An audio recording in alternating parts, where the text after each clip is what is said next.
Kernet bangun, dia duduk leong di samping Pak Sopir. Tuk tik tak tik tuk tik tak tik tuk, bercanda.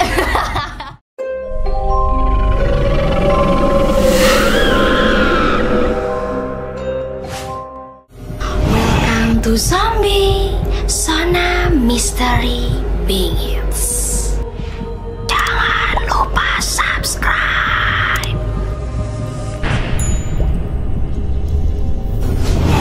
Di segmen zombie yang pertama kali ini, Fishy bakalan ngebahas kisah misteri dari Tanah Jawa. Tepatnya itu ada di daerah Jawa Tengah. Dan mungkin di sini teman-teman ada yang pernah ngedengar nggak nama sebuah tempat Alas Roban? Yes, Alas Roban ini penuh menyimpan segudang misteri ya teman-teman.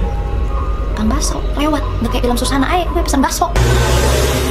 Kalau sekarang kalian lagi ngebayangin sesuatu hal yang mengerikan, Alas Roban ini bisa dikatakan salah satu tempat yang sangat-sangat mengerikan. Karena warga setempat pun menyebutkan bahwa tempat ini memang sangat-sangat angker dan menyimpan segudang cerita dari yang berdarah-darah hingga para penunggunya yang sering bermunculan. Sebelum kita masuk ke cerimis atau ke cerita mistis yang pernah dialami oleh para pengunjung Alas Roban, aku mau bahas dulu nih kilasan dari Alas Roban biar kalian tahu dulu nih Alas Roban itu apa sih. Nah, jadi asal muasal dari Alas Roban ini adalah awalnya itu Alas Roban ini adalah sebuah hutan, Bebs. Sebuah hutan, sebuah pegunungan yang memang rimbun dan banyak pepohonan. Jadi nggak ada akses jalan sama sekali. Nah, pada saat itu abad ke-18 warga Jawa Tengah sedang dijajah oleh para kolonel Belanda. Jadi di bawah pimpinan kolonel Belanda di abad ke-18, warga pribumi kita khususnya yang ada di Jawa Tengah saat itu dipaksa untuk melakukan kerja rodi. Ya kalian udah tahu lah ya kerja paksa itu kayak gimana, nggak dikasih makan, nggak dikasih minum. Apalagi kalau kita ngebayangin ya, itu kan Alas Roban ini sebuah gunung, sebuah hutan yang dipugar dan harus dibuat akses jalan untuk mempermudah kolonel-kolonel Belanda ini dalam melintas antar provinsi. Jadi jalanan ini tuh dibuat adalah untuk mempermudah akses mereka nih dalam melakukan jajahannya gitu ya, untuk melintasi kota-kota antar provinsi. Dan saat itu warga pribumi kita dipaksa kerja rodi untuk membuat jalan seluas Alas Roban tersebut. Dan hal inilah yang akhirnya menyebabkan banyak terjadinya pertumpahan darah. Maksudnya itu gimana sih, Ci? Jadi akibat perlakuan yang buruk dari kolonel Belanda saat itu yang membuat warga pribumi kita akhirnya banyak yang jatuh berguguran atau tewas di tempat saat membuat jalan Alas Roban tersebut. Dan mending gitu ya mayatnya itu dikubur secara layak. Enggak sayang. Jadi para korban atau warga pribumi kita yang tewas dalam proses pembuatan jalan Alas Roban tersebut saat itu dapat perlakuan tidak layak. Mayatnya langsung digeletakin gitu aja di tepi jalan. Sehingga hal tersebutlah yang menurut warga setempat dipercaya bahwa suara-suara mengerikan yang sering kerap kali muncul atau bahkan makhluk-makhluk yang sering kali bergentayangan itu adalah para korban warga pribumi yang tumbang pada proses pembuatan jalan Alas Roban tersebut. Nah, sampai di situ aja, Bebs. Jadi rumor yang beredar juga makin kesini makin tambah banyak lagi, Bebs, seiring berjalannya waktu. Dan salah satu hal yang paling ngehits banget saat itu adalah daerah Alas Roban ini menjadi tempat pembuangan mayat. Mungkin di sini ada dari beberapa teman-teman yang tahu nggak sih kisah dari Petrus, sang penembak misterius. Konon katanya menurut para saksi yang pernah melihat, Petrus ini membuang mayat-mayatnya itu atau korban-korbannya itu di daerah Alas Roban tersebut.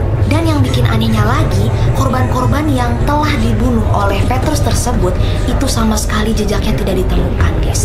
Jadi nggak ada tuh bekas-bekas darahnya, bajunya, ataupun bahkan tulang benulangnya. Ada juga sih yang bilang kalau misalnya mungkin aja dimakan hewan buas. Tapi mohon maaf ya, sebuas-buasnya hewan gitu kan, ya masa baju juga dimakan? Menurut kalian kira-kira dimakan hewan buas apa dimakan dedu?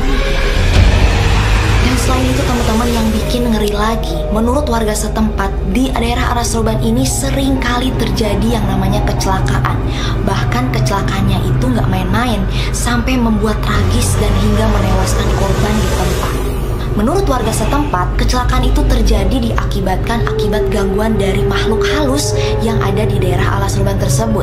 Karena menurut warga setempat itu dipercaya teman-teman, kalau misalnya kalian berkendara, itu banyak banget nih gangguan-gangguan atau makhluk-makhluk astral yang bakalan bikin kalian gagal fokus. Jadi para makhluk astral ini bakalan membuat fokus kalian itu terkecoh, entah dia dengan menampakkan diri atau bikin kalian kaget dan lain sebagainya. Dan selain itu juga kalian bakalan dapetin godaan-godaan dari makhluk-makhluk halus tersebut. Godaan-godaan ini tuh macam-macam. Nah, buat godaan yang satu ini kalian harus ingat baik-baik ya, karena nanti di cerita kisah nyata yang bakalan aku bacain nanti itu ada kaitannya sama hal yang satu ini. Selain jalan dari Alas Roban ini yang memang katanya sangat mengerikan, daerah Alas Roban ini kan awalnya adalah sebuah pegunungan, sebuah hutan. Jadi otomatis yang namanya jalanannya pun juga pasti ngeri banget dong, terjal gitu ya.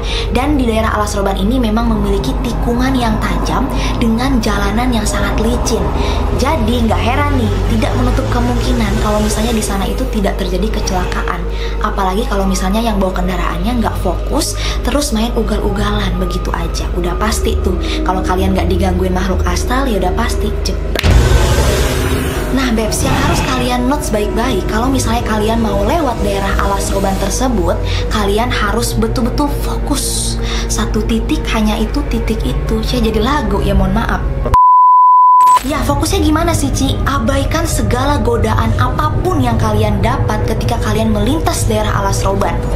Karena makhluk-makhluk astral ini konon katanya nggak akan ragu buat yang namanya menggentayangi kalian sepanjang jalan Alas Roban tersebut. Kalau misalnya kalian mau pergi ke wilayah Alas Roban atau melintasi akses jalan Alas Roban tersebut, usahakan Bebs, kalian jangan perginya itu di malam hari, apalagi pas matahari tenggelam.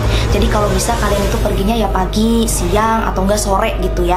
Karena kalau misalnya kalian perginya dari matahari tenggelam nih, dari sore ke malam, udah pasti tuh lu namanya kayak nyodorin diri, istilah kasarnya bisa.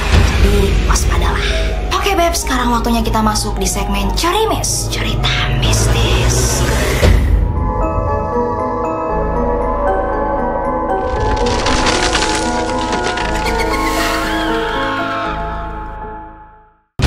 Yang pertama ini datang dari pemilik akun @barioism, yang dimana dia itu menceritakan bahwa sopirnya itu pernah mengalami kejadian mistis saat melintas daerah Alas Roban.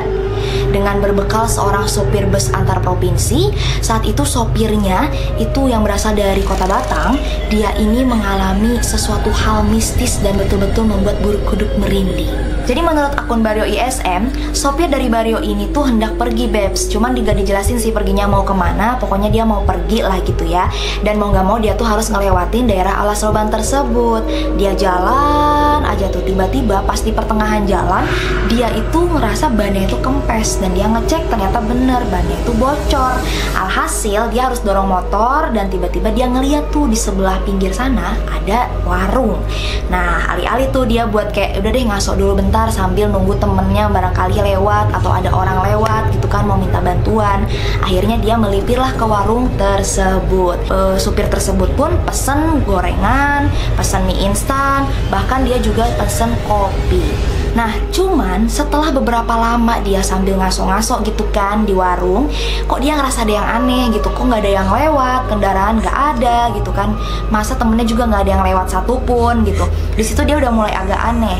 Tapi ya berhubung udara pun di situ seger gitu, terus juga adem-adem aja, rasa kantuk tuh tiba-tiba datang teman-teman. Dan alhasil, sopir dari Bario tersebut memutuskan untuk lesehan dulu deh bentar, selonjoran dulu deh bentar gitu ya, ngerenggangin pinggang nih gitu kan, abis dorong motor. Nah alhasil dia pun minta izin sama si ibu pemilik warung buat lesehan atau istirahat dulu sebentar di warung ibu tersebut. Dan dengan ramah, si ibu pemilik warung pun mengizinkan untuk sopir Bario beristirahat di warungnya sejenak. Tapi Bebs, gak sampai di situ aja. Pas sopir dari Bario ini buka mata atau bangun, tiba-tiba dia kaget banget. Ternyata dia bukan lagi di warung, tapi dia lagi ada di pinggir jalan, di tepi-tepi pinggir jalan bareng rerumputan dan juga sampah-sampah gitu Bebs. Bayangin, untung aja tuh kagak ada truk yang lewat, amit sudah menjalik ya kan. Dan yang bikin kagetnya lagi, saat itu sopir dari Bario ini menggunakan kemeja dan juga jaket, ya kan namanya bawa motor pasti kan pakai jaket kan. Dan yang bikin anehnya lagi, baju kemeja yang dipakai sama sopirnya Bario itu hilang. alias Baryo tuh nggak ada kemejanya gitu. Tiba-tiba nggak ada nih kemeja gue, kemana? Mohon maaf. Sama warungnya juga nggak ada, kayak hilang ditelan bumi begitu aja gitu kan. Akhirnya karena terkejut, sopir dari Baryo tersebut pun buru-buru tuh jalan, buru-buru dia cabut, buru-buru dia pergi, gimana pun caranya dia pergi deh pokoknya tuh dari daerah tersebut. Nah, singkat cerita, akhirnya sopir tersebut pun udah sampailah di rumah. Jadi pas sopir dari Baryo ini pulang ke rumah pun, itu dia tuh selalu dihantui atau selalu dimimpiin sama si ibu yang punya warung. Jadi menurut dari sopir Baryo ini, tiap kali dia itu tidur, pasti dia itu selalu didatengin tuh sama si ibu-ibu yang punya warung, beserta dengan warung-warungnya. Jadi datang ke mimpinya aja gitu. Tapi anehnya nggak gagu juga dan nggak marah-marah. Si ibu ini tuh terkesan baik, ramah, dan sopan-sopan aja. Tapi karena ngerasa kok tiap hari kayak gini mulu gitu kan, adalah ketakutan dari sopir Baryo tersebut. Akhirnya dia pun menceritakan kejanggalannya itu sama orang tuanya. Dan akhirnya orang tua dari sopir Baryo itu pun ngajak sopirnya Baryo ini buat pergi ke tempat orang pintar atau ke Pak Ustadz gitu, Bebs. Dan pas lagi diobatin, menurut penglihatan dari Pak Ustadz, apa yang dia lihat itu adalah si ibu ini itu meninggal akibat terjadi kecelakaan tunggal yang menewaskan dia beserta dengan warungnya di tempat. Jadi kayak menurut penglihatannya itu katanya si ibu yang punya warung ini ditabrak sama bus, teman-teman. Jadi kecelakaan tunggal dan dia pun tewas di tempat. Dan kenapa bajunya saat itu bisa hilang, bajunya dipakai sopirnya itu bisa hilang, itu adalah sebagai tanda timbal balik dari apa yang udah sopir Baryo itu makan. Jadi ibaratnya kayak lo udah makan lo harus bayar kan. Nah, jadi bajunya itu diambil sebagai bayar atau barter dari apa yang udah sopirnya itu makan, dan dia pun harus bayar imbalannya dari bajunya itu tadi. Ini kayak ngeri banget ya teman-teman. Nggak kebayang sih kalau itu terjadi sama Eko, ya ampun. Cuman gue penasaran juga sih, kira-kira makanan gue itu rasanya kayak apa ya? Kalau ada yang tahu boleh komen di bawah ya. Dan setelah itu akhirnya Pak Ustadz pun menyarankan untuk sopir Baryo ini melakukan tabur bunga gitu. Tabur bunga atau nyekar gitu teman-teman ya, di tempat yang memang dia lihat saat itu ada warung, dan dia pun harus berdoa lah di situ supaya arwahnya bisa tenang dan juga nggak ganggu-ganggu lagi. Gitu. Oke, kita langsung masuk ke cerita mistis yang kedua. Nah, di cerita mistis yang kedua ini juga nggak kalah bikin Eke merinding ya sayang ya, karena ini udah mulai lebih serem lagi nih kisahnya ya. Kisah yang kedua ini datang dari pemilik akun @bukanhazard, dan ini tuh sempat viral juga di akun media Twitter. Kejadian ini tuh terjadi sekitar tahun 2001 sampai 2005 gitu lah ya. Jadi kisah mistis ini tuh terjadi sama satu keluarga. Katakanlah satu keluarga ini namanya Hendra, karena ada adiknya Hendra 2, ada ibunya dan juga Hendra. Nah, menurut akun Bukanhazard tersebut, mereka ini tuh asalnya tuh dari kota Secang, mau pergi ke Jakarta, mau mudik lah gitu istilahnya teman-teman. Nah, buat menghindari kemacetan, akhirnya Hendra pun memutuskan untuk pergi lewat jalur Alas Roban. Selama perjalanan, Hendra dan juga keluarga ini tuh nggak ngerasa ada sesuatu yang janggal atau yang aneh gitu ya teman-teman. Pokoknya dia tuh berangkat dari Secang kisaran sore deh, sore hari, dan semuanya baik-baik aja. Dia cuma pengen hindarin macet doang, makanya dia lewat Alas Roban. Dan selama perjalanan dia pun bercanda-bercanda, seru-seruan gitu sama adiknya. Pokoknya fun banget lah gitu ya. Terus tiba-tiba semuanya itu tertidur kecuali Hendra nih. Akhirnya dia pun terus berlanjut aja tuh, jalan aja terus kan, lanjutin perjalanannya dia. Cuman dia juga gak ngerasa aneh sih. Ini kan daerah Alas Roban ini dijadikan akses untuk jalan kayak antar provinsi gitu ya. Harusnya banyak bus dong, bus antar provinsi yang lewat. Tapi kok ini kendaraannya cuma punya dia doang gitu loh yang lewat, nggak ada kendaraan yang lain-lain lagi. Dia sempat agak curiga di situ, tapi dia coba positive thinking dan menyampingkan lah pikiran negatif thinkingnya itu. Tiba-tiba pas dia lagi mikirin kayak gitu, dia bener-bener kerasa nabrak sesuatu yang kenceng banget, sampai kenceng itu kenceng dahsyat banget, sampai yang kayak gitu. Ingat kan di awal tadi aku bilang kalau misalnya kalian tuh harus fokus dan jangan tergoda sama godaan-godaan yang terjadi di Alas Roban. Dan Hendra sama keluarga ini salah satu yang tergoda dan juga nggak fokus pas lagi berkendara di daerah Alas Roban. Alhasil mereka pun terkejut dan kaget banget dong. Dan Hendra pun langsung keluar buru-buru, pinggirin mobilnya. Dia keluar dari mobil, dia lihat dong bempernya aman nggak nih. Terus nabraknya nabrak apa gitu kan sekencang itu. Menurut yang diceritakan akun Bukanhazard itu, katanya Hendra ini tuh bener-bener kerasa nabraknya itu nabrak yang kenceng banget. Tapi pas dilihat dia kaget banget, bemper mobilnya dia tuh baik-baik aja. Yang pikiran dia tuh udah kayak, duh bemper mobil gue penyok nih, rusak nih, terus nabraknya nabrak apa gitu kan. Dan ternyata nggak ada kejadian apa-apa, mobilnya mulus-mulus aja. Dan mamahnya pun kaget dong di situ. Semuanya terheran-heran, kaget, shock banget, parah. Dan akhirnya Hendra pun coba buat nenangin diri dulu tuh di mobil sebentar. Dia coba nenangin diri sampai sambil jalan tuh mobilnya pelan-pelan. Terus dia ngeliat ada warung pecel lele. Nah, dia ada pikiran tuh sama keluarganya, udah deh buat ngilangin kepanikan dan shock, kita mampir dulu aja nih di warung pecel lele gitu kan. Akhirnya dia mampir dulu di warung pecel lele sambil coba-coba buat istirahat. Dia parkirin mobilnya. Pas dia keluar dari mobil, dia ngeliat ada tulisan kilometer 15 dan dia pun sempat gak sengaja nyenggol angka itu, teman-teman. Jadi kayak kesenggol gitu pas dia lagi parkirin mobil, truk gitu, ketoel gitu kan. Tapi ya udah nggak ada apa-apa. Oke, singkat cerita, selesai dia makan, dia balik lagi ke mobil. Pas dia ke mobil, nah dia nggak sengaja tuh nyenggol angka kilometer 15 itu tadi yang sebelumnya dia senggol lagi. Jadi katanya posisi mobil dan angka kilometernya itu berdekatan gitu. Jadi nggak sengaja kesenggol lagi dikit gitulah, kesenggol ketek gitu kan. Cuman ya udah, dia masuk ke mobil dan akhirnya dia melanjutkan perjalanan menuju kota Jakarta. Singkat cerita, akhirnya Hendra sama sekeluarga ini akhirnya sampailah di kota Jakarta. Nah, tapi selama beberapa hari dia di kota Jakarta, dia tuh ngerasa kayak kepikiran gitu sama kejadian yang udah sebelumnya menimpa dia dan juga keluarga pas perjalanan dia dari Secang menuju ke kota Jakarta. Nah, karena kepikiran, akhirnya Hendra sama sekeluarga memutuskan buat balik lagi deh kita ke Secang gitu kan. Udah deh kita pulang aja lagi deh, jangan di sini lama-lama gitu. Akhirnya Hendra dan sekeluarga pun balik lagi tuh ke Secang dan mereka memutuskan untuk lewat jalur arah Seroban lagi. Tapi kali ini Hendra sama keluarga itu berangkatnya di waktu yang pagi banget. Jadi benar-benar pagi buta banget dia berangkat dari Jakarta buat ke Secang gitu kan. Nah, selama perjalanan dia udah ngobrol tuh sama keluarganya. Pokoknya nanti kita mampir ya ke warung pecel lele yang waktu itu kita makan, soalnya enak banget, pengen mampir lagi. Oke gitu, udahlah ngobrol-ngobrol-ngobrol. Mereka selama perjalanan juga lancar-lancar aja. Tiba-tiba nih Bebs, tiba-tiba pas mereka udah sampai tepat di tempat yang mereka lihat, kilometer 15, inget yang tadi disenggol sama Hendra sampai 2 kali itu loh Bebs. Betapa terkejutnya ini mereka sekeluarga. Ternyata yang mereka lihat di angka atau di tulisan kilometer 15 itu adalah jurang yang sangat terjal. Otomatis logikanya dong, gak mungkin lah kan itu bawah jurang terus ada warung, ya kan? Mau bagaimana bentukannya kecuali emang itu warung goib yang bisa melayang di atas jurang. Sehingga bisa dikasih judul lah itu ya, berarti Hendra beserta keluarga makan di warung goib yang melayang di atas jurang.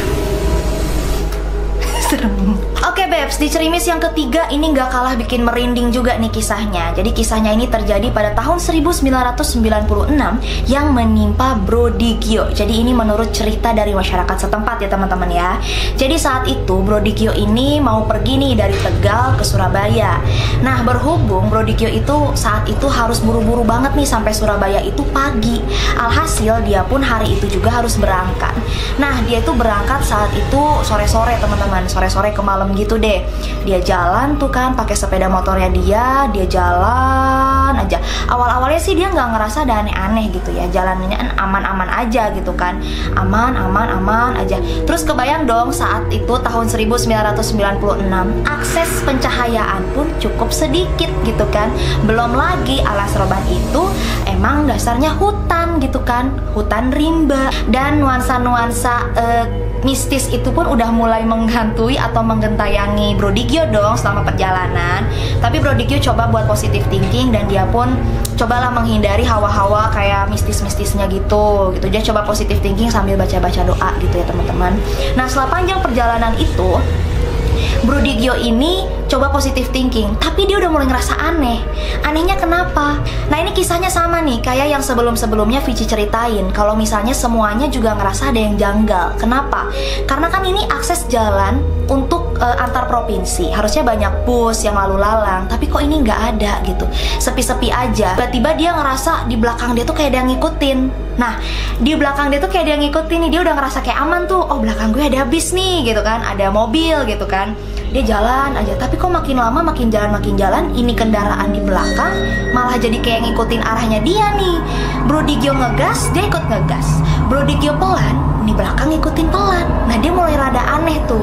Ingat nggak yang dari pantangan pertama tadi Vici bilang, kalau terjadi godaan atau ada godaan yang kalian hadapin di Alas Roban, jangan digubris. Nah hal ini digubris sama Bro Dikyo. Berhubung dia kayak udah ngerasa ketar-ketir, jantungnya makin dak-dik-duk-ser gitu kan. Belum lagi juga saat itu kondisinya diguyur hujan makin deras. Jadi dia tuh makin jalan tuh hujan makin deras gitu kan. Hawanya dingin, makin tambah serem dong. Akhirnya dia coba beraniin diri buat nengok ke belakang, kayak nengok gini doang nih. Dia nengok nih, pas nengok, ternyata yang dia lihat adalah bus dengan usianya itu kalau itu bisa dikisaran kayak 70 tahun. Yang mana ada kendaraan usia 70 tahun yang udah yang istilahnya udah nggak layak buat pakai, tapi kok ini bisa berjalan, maksudnya bisa bergerak. Itu kan sesuatu hal yang tidak mungkin gitu kan. Dan saat itu Bro Dikyo langsung dong merinding, mak bulu rumahku gitu. Langsung merinding, dedak-dikduk ser. Jangan nyanyi dong harusnya, jadi nggak serem. Karena dia udah ngerasa panik sejadi-jadinya, dia cobain lajuin motornya dia sekenceng-kencengnya, ya kan? Ya karena logikanya gini lah ya Bebs, ini kendaraan udah lapuk gitu ya, udah usang, udah rusak, tiba-tiba ada di belakang dia dan melaju gitu loh. Itu kan sebuah hal yang aneh gitu, dan dia juga nggak ngelihat ada supirnya. Nah, dia udah panik banget, akhirnya dia tancap gas sekenceng-kencengnya dalam kondisi diguyur hujan ya. Dia tancap gas kan, tiba-tiba pasti pikirannya Bro Dikyo jatuh. Salah, kalian pemirsa, salah prediksi. Yang bener, kendaraan itu nerobos dong lewat badannya Bro Dikyo, bes gitu. Dia pun kaget dong, shock sejadi-jadinya, bukan lagi. Itu kendaraan tiba-tiba ada di depan dia, ya kan? Harusnya dia tuh jatuh, tapi ini dia malah, itu kendaraan yang umurnya udah 17 tahun itu bisa lewat badan dia begitu aja, kayak bless gitu. Setelah kejadian itu, Bro Dikyo pun cukup merasa terkejut dan panik sejadi-jadinya. Dan alhasil Bro Dikyo pun coba buat melipir lah ke rumah warga yang ada di daerah tersebut. Dan alhamdulillah ada keluarga, ada rumah yang nerima Bro Dikyo. Dan Bro Dikyo pun menceritakan kejadian mistis yang dia alami selama perjalanan dia di Alas Roban tersebut. Oke Beb, sampai sini gimana? Udah dak-dik-duk share, ambil dulu minumannya, cemilannya. Jangan lupa sambil di subscribe buat yang belum subscribe dulu kan. Kita sekarang udah mau masuk di Curimis, cerita mistis yang terakhir. Oke Bebs, kisah mistis yang terakhir ini datang dari pemilik akun yang bernama Yudi Batang. Dia menceritakan kisahnya ini lewat blog pribadinya. Bebs, di ceritanya itu Yudi ini mau pergi ke Surabaya. Dan dia itu berangkat kisaran dari sore hari lah gitu, pokoknya malam-malam lah. Intinya dia lagi mau berangkat ke Surabaya dan emang juga lagi buru-buru. Nah dia itu nunggu bus tuh seperti biasa lah ya. Dia nunggu kendaraan gitu kan, dia nunggu bus datang, tapi kok anehnya busnya nggak ada gitu, nggak muncul-muncul. Ya secara ingat dari awal ya, kalau misalnya daerah Alas Roban ini menjadi akses jalan antar kota-kota provinsi. Nah, harusnya banyak dong bus-bus lewat, tapi kok ini nggak ada gitu. Sampai tiba-tiba jam menunjukkan pukul jam 12 malam. Saat itu ada bus satu nih yang lewat. Tapi kendaraan bis ini agak sedikit buat Yudi itu kok agak aneh nih kendaraannya gitu kan. Kenapa? Karena kendaraannya itu kelihatan kayak udah tua, udah agak lapuk gitu, agak rongsok gitu kan. Tapi ya mau apa dikata gitu, yang ada cuman itu saat itu. Dan akhirnya Yudi pun beraniin diri lah buat naik ke bus tersebut. Dan Yudi juga menjelaskan kalau misalnya dia itu nggak kebagian tempat duduk. Yang alhasil dia itu berdiri dong. Dan saat itu dia berdiri memang di paling belakang gitu ya, di paling belakang dengan keadaan kayak aduh nahan bau kecut, nahan bau keringat dan lain semacamnya. Nah posisinya saat itu juga kendaraan yang ditumpangi oleh Yudi ini juga melajunya nggak cukup kenceng ya. Jadi sekitar 60-70 km gitu lah ya. Pokoknya nggak terlalu kenceng-kenceng banget. Sampailah waktu itu dia udah ngecek jam, dan jam itu menunjukkan pukul jam 4 pagi. Semua penumpang saat itu udah tertidur lelap, kecuali Yudi doang nih yang terjaga. Karena kan dia nggak bisa tidur ya kan, berdiri, sesak dan bau gitu loh. Dia nggak bisa tidur sendirian, dan alhasil ya dia doang yang terjaga. Tiba-tiba selama dia nggak tidur itu, dia ngerasa ada sesuatu yang janggal. Dan jam 4 pagi itu dia udah masuk wilayah Alas Roban nih teman-teman. Kondisinya saat itu wilayah Alas Roban ini juga emang sepi banget, gak ada bus-bus yang lain. Jadi emang bener-bener cuman kendaraan yang Yudi naikin aja tuh yang ada. Singkat cerita, tiba-tiba selama kendaraan itu melaju ya di kecepatan 70 km itu, otomatis kan gak kencang-kencang banget lah ya, standar lah gitu ya. Tiba-tiba dia ngerasa ada sesuatu yang ngikutin dia, ada sesuatu yang gentayangin dia lah gitu, kayak ya namanya kita kendaraan suka gini kan. Nah di samping itu kayak ada seseorang yang ngikutin. Nah itu dia ngerasa persis banget dari luar jendela bisnya. Pas dia nengok, wow gitu loh, yang muncul sesosok wanita bergaun putih, berdiri persis mengikuti arah kemana bis itu melaju. Yudi pun panik dan dia pun coba buat nyenggol-nyenggol temennya gitu yang di samping, kayak bangun kali gitu kan. Walaupun dia nggak kenal itu siapa, cuman itu kan gerakan refleks yang bisa kita lakukan kalau emang kita lagi panik, ya nggak sih? Pasti kan ngebangunin yang sebelahnya kan, set digitu-gituin, tapi kok nggak bangun gitu loh. Ini orang kebluk apa gimana kali gitu kan saat itu. Alhasil dia pun juga mau coba bangunin yang sekitar pun percuma, nihil gitu loh. Nggak ada yang bangun sama sekali. Dia pun coba buat ngalihin pandangannya dia dengan ngelihat ke atas, ke bawah gitu. Pokoknya dia kayak langsung ngehindarin lah pola pikir-pikirannya dia yang negatif thinking itu, sambil dia pun beraniin diri buat maju nyamperin pas supir yang ada di depan. Dia pun coba jalan tuh ke arah depan pas supir dan tiba-tiba nungguin. Pas dia belum sampai depan pas supir, dia ngeliat ada nenek-nenek yang mau nyebrang bawa kayu. Mohon maaf jam segitu sayang, ya gak sih? Itu bener nenek apa bukan? Yudi pun teriak dong refleks, awas pak, itu nenek-nenek mau nyebrang. Langsung tuh si pas sopirnya ngejawab, apaan sih? Gak ada apa-apa. Diteriakin, malah Yudinya yang dimarahin gitu. Karena ingat dong, kalau misalnya kalian melihat sesuatu di daerah Alas Roban, jangan digubris ya. Jadi harus diabaikan. Tapi di sini Yudi udah kepalang panik gitu ya. Terus dia juga udah ngerasa hal-hal mistisnya itu makin bikin dia takut gitu kan. Ya akhirnya dia udah gak ada pikiran-pikiran kesana lagi. Pantangan-pantangan itu udah kayak ya udah dia jalan aja gitu kan. Ya udah dia refleks kayak gitu, dia teriak begitu dan si pas sopirnya malah marahin dia, say. Nah, abis setelah kejadian itu Yudi pun akhirnya mundur lagi, cuman dia nggak nyampe di bagian belakang ya teman-teman. Jadi dia cuman berdiri di jok nomor 3. Dia berdiri di situ dan tiba-tiba kernet bis pun bangun dari tidurnya. Pas kernet bangun, dia duduk leong di samping pas sopir. Tuk tik tak tik tuk tik tak tik tuk, bercanda. Nah dia udah duduk nih di samping pas sopir, terus dia ngeliat ke depan. Nah tiba-tiba si kernet ini ngelihat apa yang Yudi sebelumnya lihat gitu loh. Dia ngelihat ada nenek-nenek yang mau nyebrang. Dia teriak dong refleks, awas pak itu dia mau nyebrang gitu kan. Si pas sopir pun gak ngejawab, dia cuma noleh aja dengan muka sinis gitu ke arah kernet, kayak langsung di gitu, tak dikasih tatapan setajam silet. Nah pas sopir itu nengok dan dikasih tatapan tajam gitu kan ke si kernet, tiba-tiba si kernet itu teriak dong, awas ada truk di depan. Nah akhirnya pas sopir pun banting setir lah pokoknya segimana pun caranya buat bisa nyelamatin diri. Dan alhamdulillahnya masih selamat guys. Jadi cuman banting setir doang dengan segala upaya dan alhamdulillah bisa terselamatkan semua.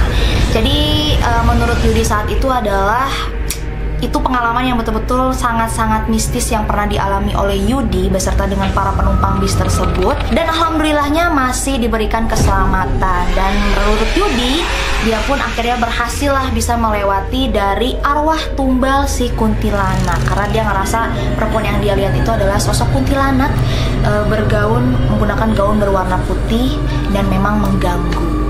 Oke babes, kurang lebihnya itu dia tadi ya kisah misteri dari daerah Alas Roban yang barusan Vici bedah. Kurang lebihnya mohon maaf ya teman-teman. Kalau misalnya kalian punya rekomendasi video apa lagi nih yang mungkin bisa aku bahas atau yang bisa aku buat, boleh komen di bawah ya.